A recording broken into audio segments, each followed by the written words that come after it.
सीता তোমার স্বামী যজ্ঞ করছেন, মহামায়ার পুজো করছেন, তার উপলক্ষ হচ্ছে লঙ্কা ধ্বংস করার। আমি সেই যজ্ঞের পুরোহিত। তিনি পৌরোহিত্য যিনি করেন তিনি পুরোহিত, যার পুজো করেন তাকে যজমান বলা হয়। এবং সেই সময় রাবণের মতো এত বড় বৈষ্ণব ছিল না। রাবণ ব্রাহ্মণ, যে ব্রাহ্মণ ত্রিসন্ধ্যা আহ্নিক না করলে জল স্পর্শ করতেন না, সেই হচ্ছে ব্রাহ্মণ, তিনি হচ্ছেন রাবণ। আশ্বিরের শারদ প্রাতে বেজে উঠেছে আলোকমঞ্জিত।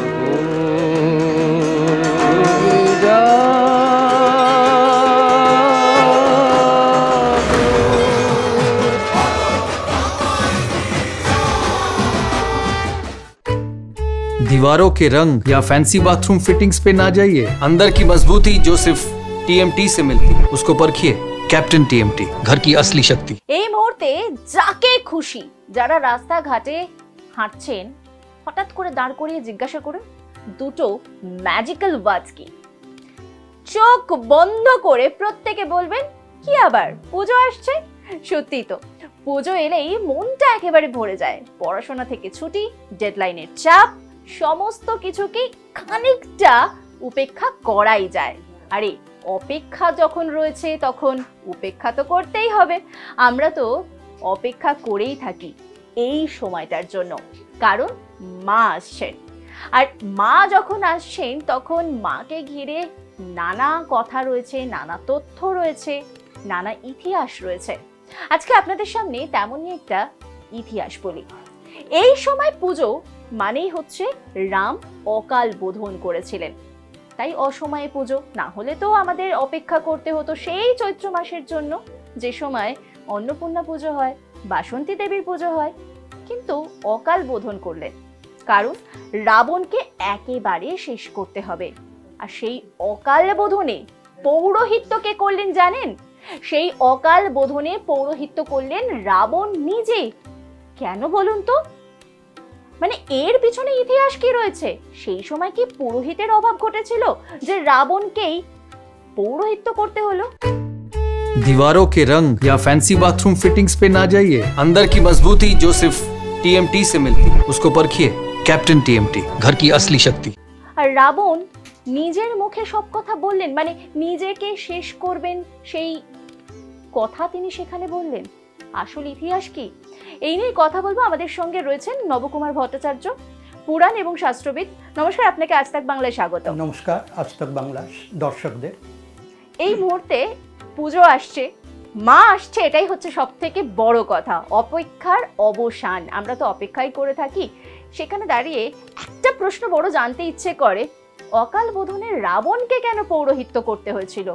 আসল ইতিহাস কি? আসল ইতিহাস রয়েছে রামায়ণে এবং বৃহৎ ধর্ম পুরাণে এবং অন্যান্য পুরাণগুলিতে। সেই সময় রাবণের মতো এত বড় ব্রাহ্মণ কেউ ছিল না। ব্রাহ্মণ কাকে বলা হবে? ব্রহ্ম ইতি জানাতি স ব্রাহ্মণ। दीवारों के रंग या फैंसी बाथरूम फिटिंग्स पे ना जाइए। अंदर की मजबूती जो सिर्फ TMT से मिलती है, उसको परखिए। कैप्टन TMT, घर की असली शक्ति। যিনি ব্রহ্মকে জানেন, ব্রহ্মকে উপলব্ধি করেন। আপনারা যদি একটু মানে বইয়ের পাতা না খুঁজেও যদি মনে করতে থাকেন রাবণকে, রাবণের কুলপরিচয় কি? রাবণের কুলপরিচয় দেখুন, তার যদি কুলুজি গ্রন্থ দেখা হয়, কুলুজি ঘাঁটা হয়, তিনি হচ্ছেন ব্রহ্মার বংশজ, পুলস্তর নাতি এবং বিশ্বামিত্র মুনির পুত্র রাবণ, এবং তিনি শিবের ভক্ত। রাবণ একদিকে তিনি শৈব, শিবের ভক্ত শৈব, একদিকে তিনি শাক্ত। শাক্ত মানে তাকে মহামায়া রক্ষা করছেন, তার গৃহেই মহামায়া রয়েছেন, তার প্রাসাদকে রক্ষা করার জন্য, তাকে রক্ষা করার জন্য।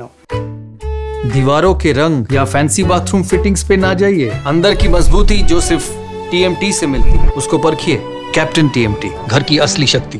এবং সেই সময় রাবণের মতো এত বড় বৈষ্ণব ছিল না। রাবণ ব্রাহ্মণ, যে ব্রাহ্মণ ত্রিসন্ধ্যা আহ্নিক না করলে জল স্পর্শ করতেন না, সেই হচ্ছে ব্রাহ্মণ, তিনি হচ্ছেন রাবণ। তো রামচন্দ্র যখন দুর্গা মহামায়ার পুজো করবেন বলে স্থির করলেন, তখন একজন ব্রাহ্মণ চাই, যে ব্রাহ্মণকে পুজো করলে যে যিনি ফললাভ হতে পারবেন। তখন অনেক চিন্তা ভাবনা করে হনুমান এবং অন্যান্যদের সঙ্গে চিন্তা ভাবনা করে সলা পরামর্শ করে তিনি রাবণের দুয়ারে পাঠালেন জাম্ববানকে। জাম্ববানকে তিনি হচ্ছেন আবার ওই ব্রহ্মার বংশজ, অতএব রাবণের তিনি হচ্ছেন সম্পর্কে ভাই হন। তো তাকে পাঠালেন রাবণের দুয়ারে লঙ্কাপুরীতে। সে এসে দাঁড়িয়ে রয়েছে লঙ্কাপুরীর দুয়ারে। তো রাবণকে জিজ্ঞাসা করছেন বাইরে থেকে, আমি কি আসবো ভেতরে? আমি এসছি আপনাকে পৌরোহিত্য কর্মে ব্রতী করার জন্য। রাবণ বললেন ঠিক আছে, ভেতরে এসো। এবং তাকে জিজ্ঞাসা করলেন যজমান কি বনবাসে আছেন? বলছেন হ্যাঁ, যজমান বনবাসে আছেন। যজমান কি লঙ্কা বিজয়ের জন্য যজ্ঞ করবেন, মহামায়ার পুজো করবেন? তখন জাম্ববান বললেন হ্যাঁ, তাই করবেন। বাবু এখানে একটুখানি জিজ্ঞাসা করছি, যজমান বলতে কি রামের কথা বোঝানো? রামের কথা বোঝানো হচ্ছে। যজমান মানে যিনি পুজো করেন, যিনি পৌরোহিত্য যিনি করেন তিনি পুরোহিত, যার পুজো করেন তাকে যজমান বলা হয়। তো যজমান তো বনবাসী আছেন, সমস্ত কিছু বললেন। তো জাম্ববান বললেন হ্যাঁ। রাবণ ছিলেন আবার ত্রিকালজ্ঞ, তিনি সব কিছু জানতে পারেন। তখন তিনি বললেন ঠিক আছে, আমি পৌরোহিত্য করব। পৌরোহিত্য ধর্মের একটা পেশা, যে পেশা হচ্ছে যদি কৃতি গৃহে এসে উপস্থিত হয়, পুরোহিতকে যদি বলেন আমার পুজো করতে হবে, শাস্ত্রে রয়েছে চিকিৎসক এবং পুরোহিতের বাড়িতে যদি যজমানের কোনো প্রতিনিধি আসেন অথবা যজমান আসেন, যজমান তাকে ফেরাতে পারেন না, তার কাজ তাকে করতেই হবে। তখন রাবণ বললেন ঠিক আছে, আমি পৌরোহিত্য করব। তবে যেহেতু যজমান তো বনবাসী, তিনি তো সব কিছু জোগাড় করতে পারবেন না, ফর্দ আমি যা দেবো তিনি জোগাড় করতে পারবেন না। পুরোহিতের কাজ হচ্ছে যজমানের যা অসম্পূর্ণ কাজ থাকবে, যা অসম্পূর্ণ জিনিস থাকবে, পুরোহিত তা সম্পূর্ণ করে নিয়ে যাবে। তখন বললেন ঠিক আছে, কখন পুজো আরম্ভ হবে? তো রাবণের কাছে, রাবণ তো তখন ত্রিভুবন বিজয়ী, এই যে নবগ্রহ, সব গ্রহ তার কাছে বন্দী হয়ে আছে এবং রাবণ যে সিংহাসনে বসে আছেন তার পা রয়েছে শনিদেবের মাথার ওপর। শনিদেব তাকে তার কৃতদাস হয়ে রয়েছেন। সমস্ত কিছু গ্রহ গণনা করে দেখা হলো যে ব্রাহ্ম মুহূর্তে পূজা শুরু হবে এবং মধ্যাহ্নের মধ্যে পূজা শেষ করতে হবে। তিনি বললেন আমি ব্রাহ্ম মুহূর্তে পৌঁছে যাব, যেখানে যজমান রয়েছে, যে বনে যেখানে রয়েছেন সেখানে পৌঁছে যাবেন। রাবণ তখন, জাম্ববান ফিরে গেলেন। রাবণ তখন চললেন ওই অশোক বাটিকায়, যেখানে তিনি সীতাকে বন্দি করে রেখেছিলেন। সেখানে গিয়ে তিনি বললেন, সীতা, তোমার স্বামী যজ্ঞ করছেন, মহামায়ার পুজো করছেন, তার উপলক্ষ হচ্ছে লঙ্কা ধ্বংস করার। আমি সেই যজ্ঞের পুরোহিত, তোমাকে ওই দিন আমার সঙ্গে যেতে হবে। এই বলে তিনি তাকে বললেন তুমি তৈরি হয়ে থাকবে, ইন্দ্রজিৎ তোমাকে রথে করে নিয়ে যাবে। তবে তুমি ভেবো না যে তোমাকে মুক্তিদান করা হলো, এই যতটুকু সময় যজ্ঞ হবে ততটুকু সময়ই তুমি মুক্তি পাবে, তারপর তুমি আবার তো এই অশোক বাটিকায় তোমাকে বন্দি করে রাখা হবে। তখন চললেন, সেই দিন উপস্থিত হলো, যজ্ঞের সময় উপস্থিত হলো। সেই সময় মহামায়ার পুজো যখন হবে, ব্রাহ্ম মুহূর্তে রাবণ সেখানে পৌঁছে গেলেন। রাবণ যেখানে পৌঁছে গেলেন তখন সবাই বললেন, আসুন পণ্ডিত মশাই, আপনি বসুন, আসন গ্রহণ করুন। রাবণ তখন যজমান রামচন্দ্রকে জিজ্ঞেস করছেন যে যজমান কি বিবাহিত? তখন বললেন হ্যাঁ বিবাহিত।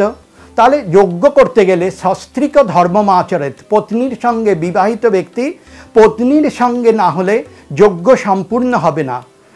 জাম্ববান হাত জোড় করে বললেন তার পত্নী তো এখানে নেই, কি করে তিনি থাকবেন এখানে? তখন রাবণ বললেন আমি তো পূর্বেই বলেছি, যা কিছু অসম্পূর্ণ থাকবে পুরোহিত পণ্ডিত মশাইয়ের কাজ হচ্ছে সেটাকে সম্পূর্ণ করা। তিনি রামচন্দ্রকে বসতে বললেন, ইন্দ্রজিৎকে ডাকলেন, ইন্দ্রজিৎ সীতাকে এখানে নিয়ে এসো। সীতাকে সেখানে আনা হলো এবং যজ্ঞ সেখানে পুজো শুরু হলো। রাবণ ওই বালির মধ্যে সমুদ্রের পাড়ে বালুকাময় মাকে নির্মাণ করলেন। সেখানে নির্মাণ করার পর রাবণ তাতে প্রাণ প্রতিষ্ঠা করলেন এবং মধ্যাহ্নের মধ্যে পুজো শেষ করলেন। পুজো শেষ করার পর তখন রামচন্দ্র বলছেন, পণ্ডিত মশাই দক্ষিণা। তখন রাবণ বলছেন, দক্ষিণা আমি এখন চাইছি না, দক্ষিণা পরে দেবো, পরে আমি চেয়ে নেব। তখন রামচন্দ্র বলছেন, কিন্তু পুজো যখন হয়ে গেল, আমি রঘুকুলজাত বংশজাত, আমি যদি দক্ষিণা না দিতে পারি তবে আমার পুজো অসম্পূর্ণ হয়ে যাবে। তিনি অনেক করে রাবণকে বোঝালেন। রাবণ তখন বললেন, ঠিক আছে, আমি একটি দক্ষিণা চাই। সেই দক্ষিণা হচ্ছে, আমার যখন অন্তিম ক্ষণ উপস্থিত হবে তখন যেন যজমান সেখানে উপস্থিত থাকে। যজমান মানে রামচন্দ্র, আমার মৃত্যু সময়ে রামচন্দ্র সেখানে উপস্থিত থাকে। আমি পূর্বে বলেছিলাম রাবণ হচ্ছে পরম বৈষ্ণব। তিনি জানতেন যে রামচন্দ্র হচ্ছেন নারায়ণের অবতার এবং তিনি ত্রিকালজ্ঞ, এইটি তিনি জানতেন বলেই এই দক্ষিণাটি তিনি চেয়ে নেন যে যখন আমার অন্তিম ক্ষণ উপস্থিত হবে তখন যেন প্রভু রামচন্দ্র সেখানে উপস্থিত থাকেন, তাহলে আমার মুক্তি হবে। সেই মুক্তি হলেই রামচন্দ্রের সঙ্গে আমার যে একাত্মতা, সেই একাত্মতা, শাস্ত্র একাত্মতা অনেক রকমভাবে বলেছেন। শাস্ত্র একাগ্রতা বলেছেন যে ভক্তিভাবে একাগ্রতা পাওয়া যায়, পুজো করে একাগ্রতা পাওয়া যায়, আবার বৈরীভাবেও একাগ্রতা পাওয়া যায়, তার সমীপে উপস্থিত হওয়া যায়। রাবণ বৈরী ভাবটি চেয়ে নেন তার প্রভুর কাছে, যে তিনি প্রভুর কাছে উপস্থিত হবে, প্রভুর সঙ্গে মিলবেন, কিন্তু বৈরীভাবে। একদম অন্তিম ক্ষণ যখন আসবে তখন তিনি প্রভুর সঙ্গে উপস্থিত হবেন। এই জন্যেই রাবণকে পুরোহিত করা হয়েছিল। সেই যজ্ঞে আপনারা জানেন, সেই যজ্ঞের যে ফলাফল, যে রাবণ লঙ্কা পুরী ধ্বংস হয়ে গেছিল এবং রামচন্দ্র যে পুজো করেছিলেন সেই পুজোর ফল হাতে হাতে পাওয়া গেছিল এবং রাবণ যে একজন সফল পুরোহিত সেটিই প্রতিষ্ঠিত হয়েছিল। বেশ, অসংখ্য ধন্যবাদ আপনাকে স্যার। এই মধ্যে দিয়ে আমরা কিন্তু বুঝতেই পারলাম রাবণ মানে যাকে শেষ করবার জন্য এত বড় যজ্ঞের আয়োজন, যাকে শেষ করবার জন্য অকাল বোধন, তিনি কেন পৌরোহিত্য করেছিলেন। আর এরকমই আরও অনেক খুঁটিনাটি আপডেট রয়েছে পুজো নিয়ে। আর সেই সমস্ত আপডেট যদি আপনারা জানতে চান তাহলে অবশ্যই নজর রাখুন আজ তাক বাংলার ইউটিউব স্ট্রিমিংয়ে। আশ্বিনের শারদ প্রাতে বেজে উঠেছে আলোকমঞ্জিত।